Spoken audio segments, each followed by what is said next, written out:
안녕하세요. 채소국적 인본주의 파트를 맡은 양효정, 백두영, 허준성이라고 합니다. 이제 먼저 채소적 인본주의 세계관은 인간이 스스로 이야기 속의 주인공이 돼서 1인칭 주인공의 시점으로 세상을 이해하고 해석하려는 세계관입니다. 이러한 세속적 인본주의 세계관을 탄생한 이유로서는 우리 눈에 보이고 만져지는 자연계가 세상의 전부이고 보이지 않는 초월적인 세계나 존재가 없다는 믿음과 하나님이 없는 세상이 바로 이제 세상의 인본주의 세계관의 출발점이라고도 볼 수가 있습니다. 또 이러한 세속적 인본주의자들의 관점에서는 인간은 매우 단순한 형태의 생명체로부터 점점 더 복잡하게 발전한 고등 생명체로 해석이 됩니다.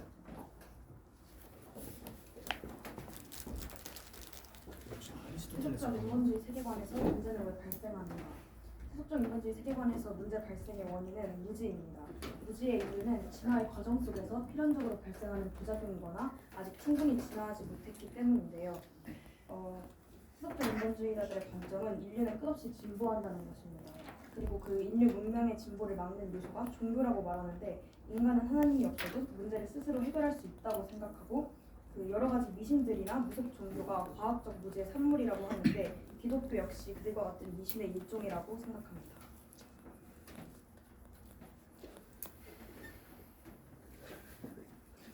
이 책에서는 인간의 역사는 늘 인간의 문제가 발생하면 그것을 해결해온 역사였고 그 발전은 종교를 떠나서 과학으로 진출한다고 설명합니다.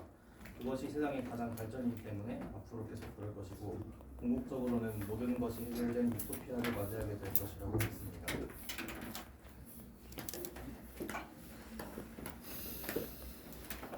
자, 그래서 제가 맡은 파트는 세속적 인본주의에서 생물학을 맡았는데요. 이제 세속적 인본주의 생물학에서는 인본주의자들의 지식의 근원은 과학이기 때문에 또한 자연에서 일어나는 모든 일에 대해서는 초자연적인 현상을 모두 배제하고 오직 자연주의적 설명으로만 생물학을 해석하는 학문이며 그로 인해서 인본주의 세계관의 생물학에서는 무신론적 진화론이 생물학의 기틀이 되었다고 볼 수가 있습니다.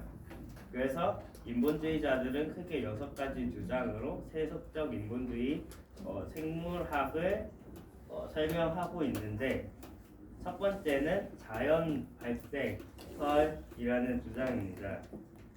자연 발생설이란 생명이 무생물 물질로부터 비인했음을 밝히면서 지구에서 최초의 생명체가 태어난 다음에 그게 진화가 돼서 여러 생물을 이뤘다고 말을 하고 있습니다.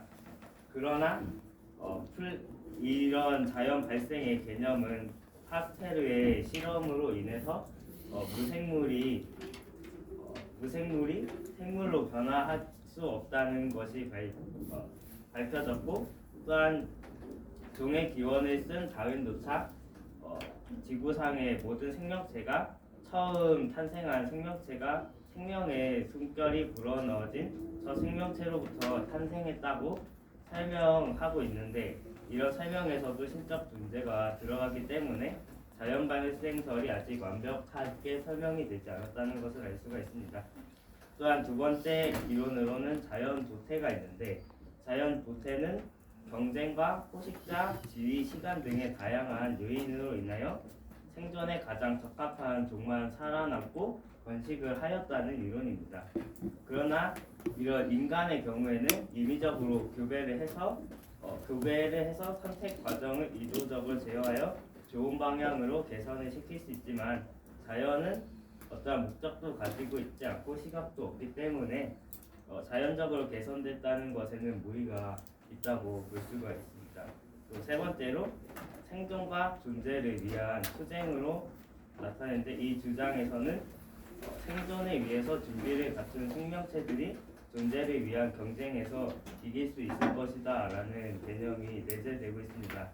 그러나 애초에 생존과 존재를 위한 투쟁에서 설명하는 적자 생존이라는 말은 적자가 생존을 뜻하는 말로 결국 동의어의 반복이 됨으로써 동의어의 반복이 됨으로써 별로 이 말 자체가 별 신빙성 있는 말이라고 보기가 힘듭니다. 또 네 번째로 돌연변이와 적응을 예로 들었는데 돌연변이와 적응으로서 생명체가 환경의 특정한 틈에서 생존하게 특화된 능력을 유전자적 돌연변이를 통해서 발달하였다고 주장을 하였는데 그의 예로 정신분열증을 들었는데 정신분열증을 앓는 사람들은 정상인보다 히스타민에 덜 민감하고 수술과 상처에 의한 쇼크를 겪을 확률이 적다는 점에서 약점을 장점으로 균형에 맞춰서 유용하게 쓰인다고 주장을 하였습니다. 그러나 정신분열에 의한 단점이 알레르기가 잘 발현되지 않다는 장점보다 더 힘들게 다가올 수가 있기 때문에 이러한 주장을 뒷받침하기가 힘들다고 볼 수가 있습니다. 다섯 번째로 화석 기록을 예시로 들었는데 화석 기록이 종을 뛰어넘는 돌연변이나 재진화의 명확한 증거를 제공한다고 주장을 하였습니다. 그러나 이제 자연에서 주요 분류들이 어떻게 교배가 되었는지를 알려주는 화석 기록이 존재하지 않고 또한 과도기 때의 화석도 거의 존재를 하지 않기 때문에 화석 기록으로 진화론을 설명하기는 아직 근거가 많이 부족하다고 볼 수가 있습니다.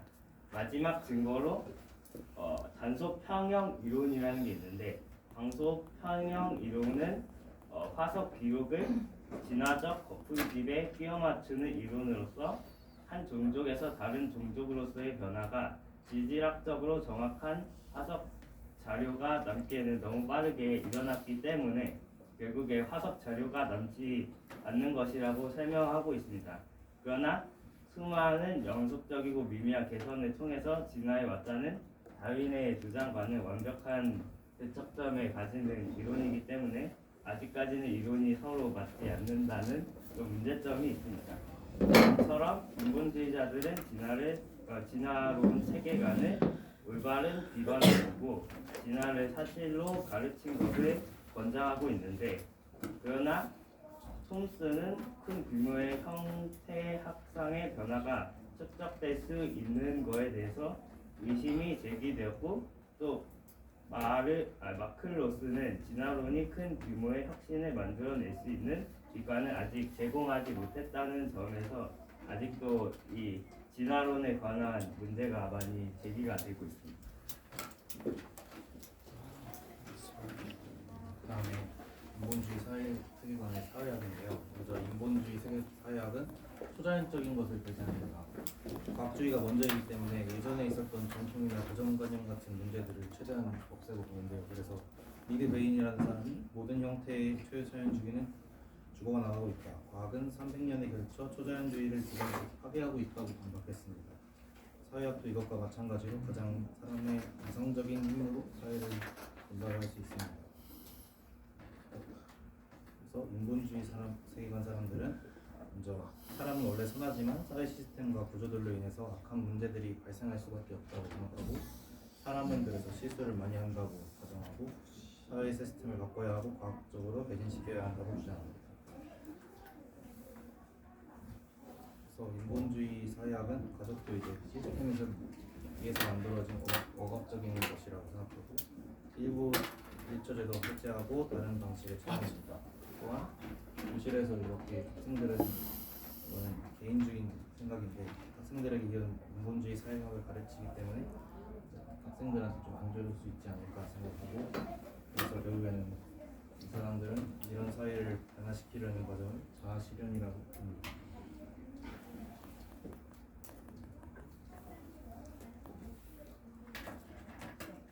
세속적 인본주의 정치학인데요. 세속적 인본주의에서 가장 낮게 생각하는 정부의 형태는 민주주의입니다. 그 이유에 대해서 루돌프 드라이커스는 인본주의자들은 한 시대에서 행복을 극대화하고 좋은 사회를 달성하는 수단과 목적으로 민주주의에 헌신하고 있다고 말했습니다. 그리고 이제 보편적으로 말하는 민주주의와 입석적 인본주의자들이 말하는 민주주의의 차이점인데요. 민주주의의 사전적 의미를 보면 민주주의는 국가의 주권은 국민 민중에게 있고 민중이 권력을 가지고 그 권력을 스스로 행사하며 국민을 위하여 정치를 행하는 제도 또는 그러한 정치를 지향하는 사상이라고 나오는데, 세속적 인본주의자들의 민주주의 개념은 민주주의가 정부의 영역을 넘어서 삶의 모든 측면에 영향을 미쳐야 한다고 말합니다. 그에 대해서 톨리스 라몬트는 인본주의의 원리들은 모든 인간 생활 속에 민주주의가 가능한 한 넓게 확장될 것을 요구한다라고 말했고, 드라이퍼스는 국제적 질서에서 개인 간 그리고 집단 간의 모든 관계는 우월한 자와 열등한 자의 관계이다. 한쪽은 지배적이며 다른 쪽은 종속적이다. 반면 민주화의 과정은 평등화의 과정을 수반한다라고 말했습니다. 그리고 자유주의, 내와 자유주의는 세속적 인본주의자들의 정치에 대한 접근 방식과 관련이 있습니다.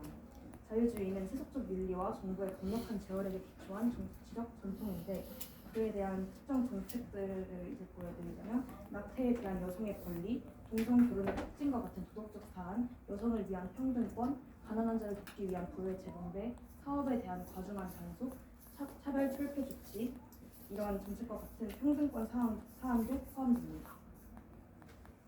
네, 다음은 세속적 세계 정부인데요. 이 세속적 인본주의에서는 인간은 세계라는 단일 생태계의 다양한 측면 중 하나에 불과하다고 말합니다.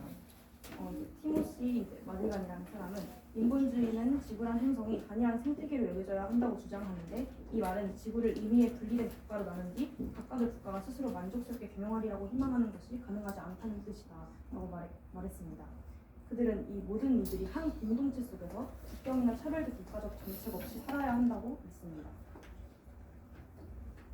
네, 이어서 이들은 세계적 공동체가 세속적 세계 정부를 필수적으로 만든다고 믿는데, 커츠라는 사람은 오늘날 강력한 세력들이 있어서 새로운 전 세계적 윤리 의식을 향해 움직이고 있다. 우리가 믿는 바로는 인본주의는 진정한 전 세계의 공동체의 발달을 일으키는 데 있어 중요한 역할을 할 수 있다라고 말했습니다. 그리고 인본주의 선언이라는 책에서는 각 사람이 행실뿐 아니라 이상에서도 전 세계적 공동체의 시민이 되게끔 하는 것보다 더 대단한 목표가 어디 있겠는가. 인류가 앞으로 이어질 수십 년의 세월 동안 이 헌신의 힘을 부여할 내재한 지성, 선의 그리고 협력의 기술이 있다고 믿는다라고 나와 있습니다. 그래서 세속적 인본주의 정치학의 결론은 전 세계적 정치 체제의 수립이 다음 진화적 단계로 진전하기 위해 반드시 있어야 한다고 말하며, 인간은 세계라고 하는 단일 생태계의 일부분이며 민주적인 세계 정부를 지향하려 노력해야 한다고 말합니다.